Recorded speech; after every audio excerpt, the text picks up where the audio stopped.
कानपुर के सीसामऊ विधानसभा से समाजवादी पार्टी के विधायक रहे इरफान सोलंकी के लिए मुश्किलें बढ़ती नजर आ रही हैं। एक आगजनी के मामले में इरफान सोलंकी को डिस्ट्रिक्ट कोर्ट से 7 साल की सजा हुई थी और उसके बाद उनकी विधायकी चली गई। इस सजा के खिलाफ वो हाईकोर्ट गए थे, लेकिन अब राज्य सरकार भी इस सजा को लेकर हाईकोर्ट चली गई है, जहां पे इरफान सोलंकी ने इस बात की मांग की है हाईकोर्ट में कि उनकी सजा पर रोक लगाई जाए। वहीं पर अब राज्य सरकार ने कहा है कि ये सजा कम है, इसलिए उम्र कैद की सजा होनी चाहिए क्योंकि धाराएं उसमें गंभीर हैं। क्या है पूरा मामला, इस पर बात करने के लिए हमारे साथ मौजूद हैं सरकारी अधिवक्ता भास्कर मिश्रा। उनसे बात कर लेते हैं। भास्कर जी, पहले तो इरफान सोलंकी गए थे हाईकोर्ट कि उनकी सजा रद्द की जाए, उनकी सजा पे रोक लगाई जाए। अब राज्य सरकार चली गई है, तो राज्य सरकार की तरफ से जो याचिका है उसमें क्या मांग की गई? 4 जून 2024 को एडीजे 11 आदरणीय सत्यनाथ जी त्रिपाठी की कोर्ट से इरफान सोलंकी, उनके भाई रिजवान सोलंकी और 3 अन्य अभियुक्तों को सज़ा दी गई थी। इसमें जो सबसे गंभीर धारा थी 436 आगजनी की, उसमें न्यायालय द्वारा 7 वर्ष की सज़ा घोषित की गई थी।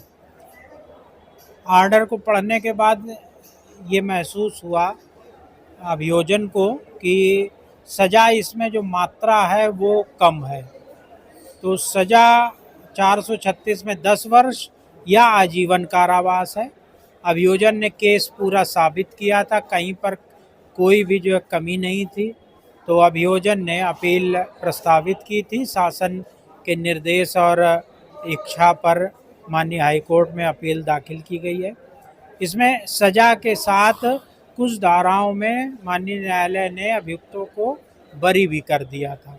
उसमें 120 भी है, 387 है और एक 504 है। तो उन धाराओं में भी गवाही हुई है मामले में, तो उसमें भी सज़ा करने का निवेदन माननीय हाईकोर्ट से किया गया।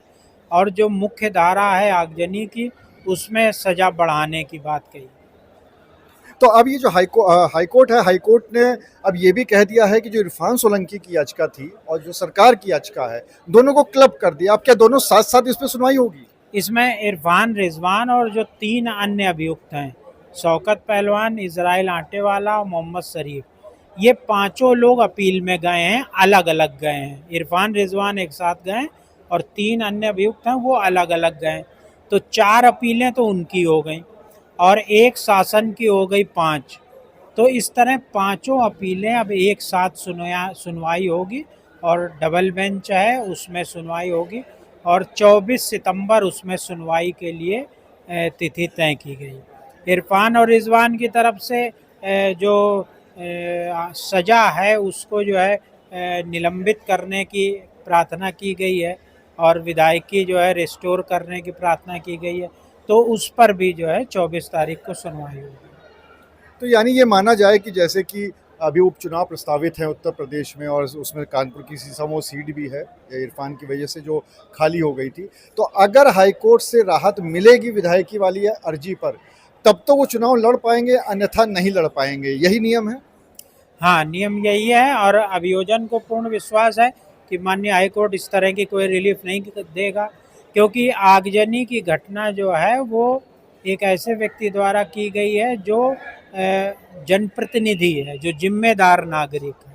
तो मुझे नहीं लगता है कि माननीय हाईकोर्ट को इस मामले में रिलीफ देगा।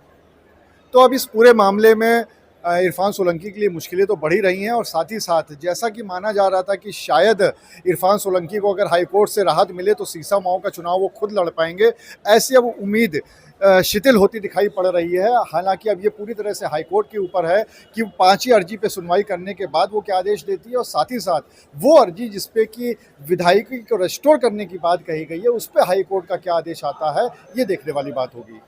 अनुराग अग्रवाल, TV9 कानपुर।